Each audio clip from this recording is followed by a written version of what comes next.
Hello everyone, welcome back to the podcast. So great to have you here. If you see my face, if you're watching this online and you see my face get a bit red and sweating, it's not because I'm worried about what I'm saying, it's because we are having an incredibly hot summer here in the UK, so it's pretty hot. But anyway, right, on to the most important things, which is what I'm going to talk about in today's podcast. And today is going to be about how you can dominate in a competitive market. So one of the common questions that I often get asked by salespeople, but also business owners, is what they can do to grow their business in a competitive market. And the reality is, I'll give you a little story. When I was doing my first business and raised, it's a podcast episode we've got on it, where I raised just under £500,000 of funding and in 2013. And one of the questions that one of my potential investors, he didn't invest, this guy, he said to me in my business was, hey, you're in a competitive market. And I said, oh yeah, well, $3 billion markets tend to be. And it was a bit clear, but it was a bit of an arsehole answer and he didn't like it. But the point being is that you're going to get competition in your space. So the question is, if you're in a space that is like that, how can you dominate? How can you stand out from the crowd? And I'm going to share with you a number of points that I think you can take into account that can really work for you. So the first point I'll say around trying to dominate in a competitive market is try and understand what your unique selling point or your USP is. And a USP is something that is what it is. It's your unique selling point. It's something that makes you very different as a company. It's something that makes you very different as a service or an offering. And the reality is you need sometimes a USP to be able to dominate in the space. And the challenge sometimes is many people don't have a USP. You might be in a commodity-based space, such as you might be selling a HR service, for example, or you might be selling an IT service. An IT, classic example of people selling an IT service, and your USP is you offer the same levels of service as everyone else. So what can you do to go and change that? So if you have an USP, then that's obviously a great secret to dominate, providing that USP is valued by the customers and the people that you work with. Obviously, if your USP isn't valued, then you've got a bigger problem. But if your USP is valued, then obviously that enables you to go forward. But if you haven't, then maybe look at seeing what you can do to create one. And sometimes creating a USP doesn't have to be as complicated as you might think, but it might be based upon the audience that you have. So let's say you work specifically with a certain type of company. Maybe you're working specifically with HR directors, for example, I don't know, in your service. Then maybe what you can do is your USP can be a service specifically targeted at that audience. It may well be that you provide them with some additional training, for example, as part of your service, or you provide them with research, for example. People in the HR space like a lot of research. So it may well be that what you're able to do is to create a USP around your offering that others don't have. And look, this is probably something I might even try and cover on an overall podcast episode itself. It's a challenge sometimes to create one. And people say to me, how do I create one? And the best way to create a USP is to really do two things. Firstly, look into your marketplace and your customers and start having some conversations with your customers around the big challenges that they face. What are the frustrations that they're going through? What are the challenges that are going on in their world that are really, really causing them problems? And dig into this. So don't just say, what are your challenges? What's the implication of that challenge? How does that affect you? What happens if you don't get that resolved? What makes that different to any other problem? So really try and dig into the problems and try and create a notepad of 40, 50 problems of your audience. And what you can sometimes then do is see if there's a particular problem that you can create a USP around. The second way to also look at how to create a USP is to look at the market environments that you're in. And sometimes this needs a bit more future thinking. It needs a bit more of a visionary approach. But one of the great ways to look at this in disruptors in businesses and that create USPs, look at trends that are happening in the outside world and then are able to feed in off those trends.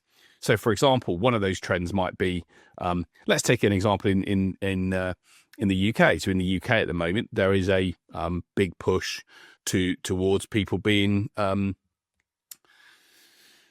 what's the best way to say it? There's a frustration, I guess, around people are not working hard enough. There is a frustration. I mean, I've created a USP. Okay, I'll give you an example in my growth resourcing business.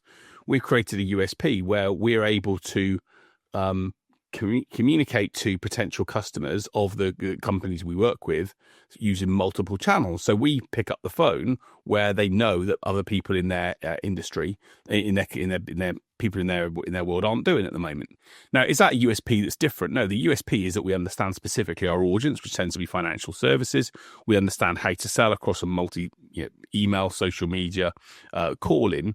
And we do that in a way that's very focused on the individual prospect rather than necessarily focused on just a general approach to selling. So we've tried to create a USP in that space based upon what we think is the future. So the world's going to move into two ways. It's going to move into AI versus human approach, and we're going down the human approach. So we're looking at a macro sort of environmental aspect and trying to create something that's different based around that. So either have a look at some of those bigger macro things. So is there a political thing happening? Is there a regulatory thing happening? For example, you might sell into the financial services space in the UK, and therefore you might see, for example, Consumer Duty, which is this new regulation that's come in, gives you the ability to create a part of your offering that links to that. Or one of my clients, for example, at the moment works with legal firms in the IT space, and they've identified that they have a cybersecurity accreditation that certain organizations in that space need. So what they're looking to do is to create a sweet spot around cybersecurity in the legal space, which makes them a bit different. And again, their USP then is in how they deliver those services and some elements around the product offer or the service offering. So I guess the key point is, if you don't have a USP, then you need to create one. You really need to make sure that you can try and identify what you do differently. And if you haven't got that, it can be a challenge to compete. I'll give you another example of one of my clients at the moment who has they're a specialist in doing software and communications for large organizations. One of their specific USPs is that they have very clever software that's different to anyone else around helping people that have that are short of sight or accessibility to be able to read letters and communications. So their software enables people to communicate for those people that are short-sighted. And they are the only company in the country that does this. They're called Cinetech. They provide a standard that basically means if you want to send a letter to it, and regulation in the UK is demanding that those people that are short of sight or that are blind have the same rights, and rightly so, as anyone else receiving communications. Many organizations are really struggling. They don't know how to communicate with that audience. Cinetech have found a way to be able to do that. So therefore, they've created their own USP in the market. So really have a little dig down into what you do differently. What makes you unique? What makes your service different? And one of the things it can't be, and I hear this a lot, is service. Now, if you say your service is unique, the challenge around that, everyone says, I've never met a company that says they offer shit service. Everyone always says they offer great service. So you've got to be able to try and show how that's unique. Now, of course, if you're a one-man band or one lady band company you will be different. You are unique as a person, but you've got to make sure that really resonates with your audience, and you've got to be able to try and package that up rather than just being, I work with her or him because they're unique and different. Ideally, you want to try and part of your offering to make it really specific and different to get people to engage. And sometimes the best way to do this is to look at what I call the niche within the niche. So a couple of good examples of this are, and there's a great book you encourage you to read as well called The Star Principle by Richard Koch, who talks around how you can dig into the niche of a niche space. And a good example of that was he talks around when he invested in a business called Plymouth Gin a number of years ago. So in 20 odd years ago, it might be more than that, when the gin market was beginning to grow, they identified that Plymouth Gin were basically this very high proof in terms of alcohol proof gin of a quality nature. And there wasn't very many that were doing that at that time. A lot of the other gins were more mainstream. So he invested in a business that was focused on this high-end niche of quality. Another example of the gin space would be something like Whitney Neal. So Whitney Neal have created a niche in their market by being pretty much the owner, it feels like to me, of all of the flavoured gins. If you look at the Whitney Neal flavours, they've got like 20, 30 different flavours. Or another good example is in the coffee space. So there's a great coffee called Little's Coffee or Beanie's Coffee, two companies who decided to do flavoured coffee. So even though the coffee market is a worth billions and billions of dollars, they created this smaller niche within a niche of basically the coffee that they had. They put a flavor into it. They have chocolate orange and Bakewell tart and all these different types of coffee, which if you drink a lot of coffee, just gives you a different flavor, which is great. So look at sometimes the niche within a niche. And Richard Koch's book, The Star Principle, is a really good one to read to try and identify a list of sort of options around that. But really try and see whether there's a way in which you can be different and stand out to people. And that's going to help you, especially if those areas that you're focused on are relevant for your audience. It has to be relevant for your audience. There's no point in you creating a niche that no one wants, or creating a USP, that no one wants or thinks is relevant. So, it's like, it doesn't matter. If your customers don't think it's going to make a difference, or it's not going to have a macro and regulatory impact or a technological change, it's not going to work. So try and have a look at Crane to try and create that niche. Spend some time. If you and your team are doing this, grab some time, grab an hour away from the normal work environment and really start to sort of look at this as a way of trying to be different.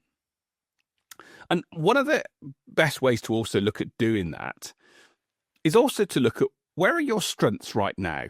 What are the things that make you strong in your marketplace? What are the things that you think are the reason your customers buy from you right now?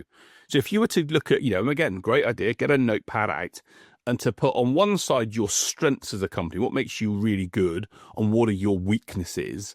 One of the other things to try and do to try and dominate in a market is focus on your strengths and identify who's buying into those strengths, who really, what parts of the market really value the elements of what it is you offer. Again, in some cases, some people would say those things aren't right for them, in which case that's fine. You don't appeal to that group of people. But if you want to dominate in a space, you've got to try and find your niche within a niche or specialist area in order to build a bit of ground swell in that space. And that really comes from understanding your strengths. Where are you strong, but also where are you weak, and where are your competitors weak? So have a little chat again, maybe look at your top 3 or 4 competitors.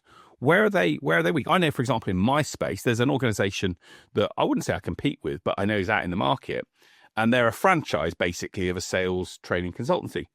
Now, I know that, unfortunately, even though the people that ran the initial business were very good, those that actually ran the franchise didn't have the same sales career and expertise that those that the staff that did. So therefore, to me, their weakness is the fact that they franchise something that you can't teach. You can teach someone a model to do things, but you can't teach the emotional intelligence to be able to apply that in the right way. So for me, that's an example of where they have got some gaps.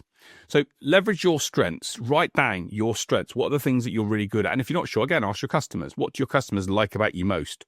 What do they think is the best thing about what you do? And maybe also ask them, what are the weaknesses? What are the areas where you're weak? And sometimes you can turn those strengths into a USP, or you can make sure that you use, understand your weaknesses to stay away from that area and focus on the parts that are key, that are strong in order to try and drive new business. And look, a really good way of doing this is also to do some competitor analysis. So one of the things that I encourage people to do, regularly, is to just do a bit of a competitor analysis. You can get some of these things done so very cost effectively now. There's so many great, companies and people over in different areas of the world who will do this at quite a competitive rate, where you can ask. I asked someone, about a year ago to basically look at my market space and to identify the people that I competed with.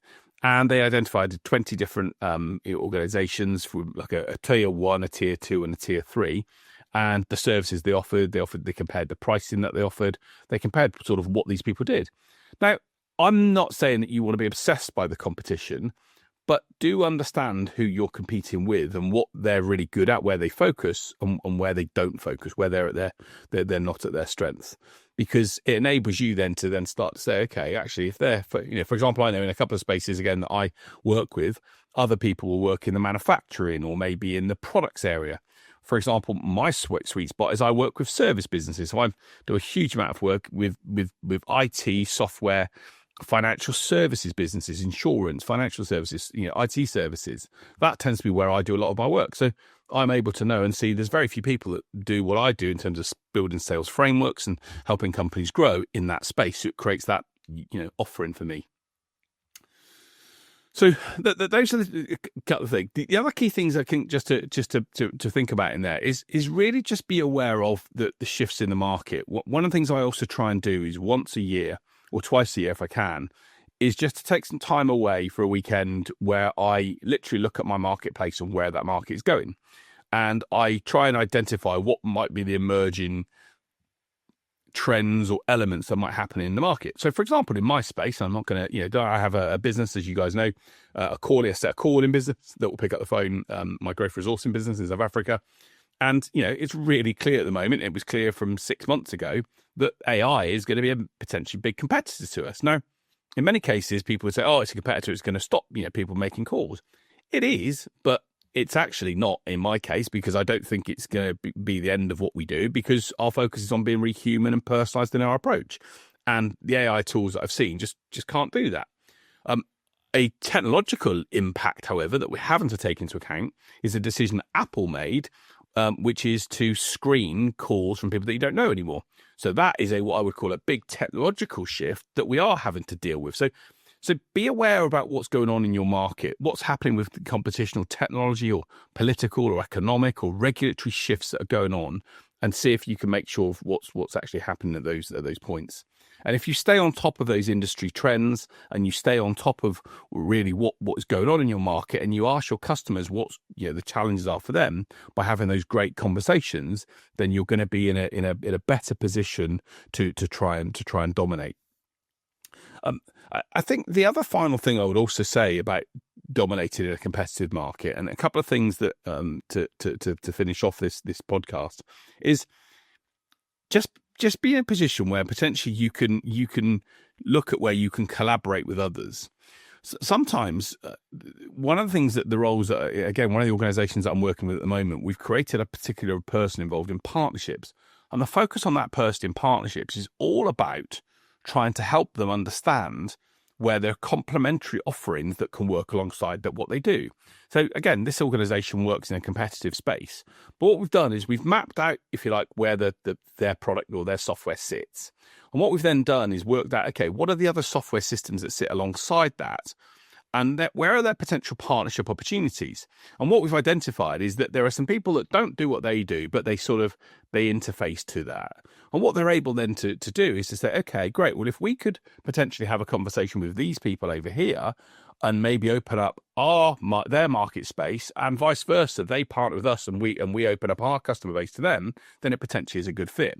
So a great way to also do that is to see if there are some people in your marketplace who could be, where you could collaborate with. And that doesn't have to be overly complicated. This let's say you're a local restaurant, for example. A local restaurant, or a good restaurant in a local town, your partnership could be with something simple as a florist, for example, to ensure that the people that, let's say you offer a really lovely romantic dinner for people, then your partnership could be with the local florist, which means that the people that turn up then get flowers at the end of it. Now, imagine that if that's your potential USP in the market, that you're the restaurant that gives flowers to the people, to the person at the end of a meal, for example. That's an example where it could work really well. Or maybe you're I'm a golfer. So maybe you're a golf course, and you can partner with a local hotel and maybe travel company that basically takes away all of the travel and accommodation problems, so that you can get people to book with you. And then suddenly, you're able to, work with, a travel company and a hotel locally to drive business. And suddenly you've got this package that becomes really exciting for people, because most people, when they want to go and play golf, they don't want the hassle of having to find, where they're going to stay and how to get to the course. So there's a couple of examples where partnerships can be a really nice way to fit alongside it. So again, have a look at your market space. Who are the other companies that are not competitors of yours, but that can maybe work with your customers in the same way? Is there a way in which you could combine an offering together by having a conversation that could benefit them? But remember, in partnerships, there's got to be a benefit for them as there is for you. So look, being able to compete and dominate in a competitive market is challenging, but the final thing I will say around this is the companies that, and this has been the case since day dot, the companies that know their marketplace, know their customers, and deliver incredible service to that audience will always generally do very well. And I look at, for example, the hotel market is a really good example. That people talk to me about service and how to dominate. And there's a hotel called Coworth Park near London, and I remember going there for an afternoon tea probably about 4 years ago, and I've never known service like it. The service was just different level. We never once, whenever our glasses were empty of water or some champagne or some tea, it was always filled up without you just having to look. And when I looked around afterwards, they had these group of people who's positioned around in the room, not right in front of you, so you're interrupting your conversation, but they were positioned in the right way to be able to look and see what was happening, but B, they'd been trained to the highest levels to make sure that they could see what was going on, and therefore to know how to step in and make sure that customers were looked after. And as I say, to this day, I've never known service like it. And if someone ever talks to me about, the hotel market is incredibly competitive, but Coworth Park were just different level when it comes to the way in which the people would anticipate the emotional skills of the people. Even though it's a very nice hotel, I didn't feel like they were talking down to me or trying to be overly positive. It was just incredible service with people that had incredible emotional intelligence. So there's an example where I think if you do something in a certain way, then it can work really well. But again, service is one of those things that's difficult to sometimes promote or to tell people about if you're trying to market your business. So maybe, being able to work out what your offering is and how you can be different is worthwhile looking at. But, understand the competition, really try and dig into your USP, talk to your customers. If someone had talked to me about, what Coworth Park did afterwards, I would have said it was the small touches around how they were able to really look at solving something before it became an issue. So when water, before I had to go and put my hand up and say, can I have more water? They'd identified that I'd run out of water and come up with more water in the first place, or it asked if I wanted more. So it's been able to have that element of being able to understand your customers and really go deep into their world. And if you can do that, as well as really understand what's going on in your market space and create a USP that sits for your business, then you're going to be in a better place to try and dominate and stand out from the crowd. And if you don't, and people always say to me, and the final sort of point on this is, people think that, especially in competitive markets, it's always about price. It's not. Remember this, 27% of people will always buy premium. And if you think that's wrong, why do people buy beans from supermarkets like Waitrose and Marks and Spencer's when they're the same as those, it's a tin of beans? People buy premium. They buy premium because they like being different. They like standing out. So always remember that you can create, it doesn't always have to be based upon price. It's about other things that can make a massive difference. And if you really want to dominate and stand out from the crowd, that can help you. So just look at your market space, understand what's really important to your customers. What do they care about? What do they value? And it gives you a chance to hopefully stand out and become different and have a different offering to grow your business. So I hope this podcast helped. As I finish on a positive, inspirational story. And I'm going to share the story today of a young girl called Matilda Handy, who, I say the story because I thought it was a beautiful story. And it just made me smile because, my mum passed away a few years back. And, when I saw this story, so what Matilda did, she was, her grandmother had sadly passed away. And her grandmother works in the post office. She's in the postal service in the UK, and it was really key to her. And so this young girl Matilda was used to being sort of post boxes and working in the post space. And what she did is that she basically came up with this what they call the memorial post box, which was where you could post a letter to heaven. And she worked with the crematorium where her grandmother passed. And they basically put this post box in there, which was where you could put a letter to heaven, and it was a beautiful way to basically enable this letter to be sent. And now in the UK, there are over 100 of these post boxes basically. And it helps people because they're able to send a message to their loved one. And that, to me, is when you're going through the grief of losing someone, just being able to write some thoughts down and share some stuff can be massively impactful and helpful. So, so Matilda Hardy is my inspirational story. Young girl, 10 years old, who came up with an idea that now hundreds of people, is used in hundreds of cases, and all with a basis of trying to help people overcome grief. So that's my inspirational story. I think, as I always say, things are possible. If you want to achieve something, you can do. Matilda Hardy, or Handy, I should say. Matilda Handy is a great example of that, especially at 10 years old, to go and do something that you want to make happen. So that's it for this week on the podcast. Hope you've enjoyed it. If you have, please tell others about it. We're growing the podcast, and what I am thrilled to see is that the numbers are growing week on week. We're getting more and more downloads and people accessing the podcast as ever. I'd love you to do a quick review if you can tell other people what you think, or give us a quick 5-star review on the podcast, and that would be incredible. Helps me incredibly. But thank you again as ever for your ears, or if you're watching online, for your eyes and ears. And as I always say, I'm here to try and share ideas with you that can help. But thank you so much for your insights and your knowledge and your questions that you do send us back to me. And reach out to me on social media at any place. But that's it for this week. Stay safe. I'll see you next week. Take care.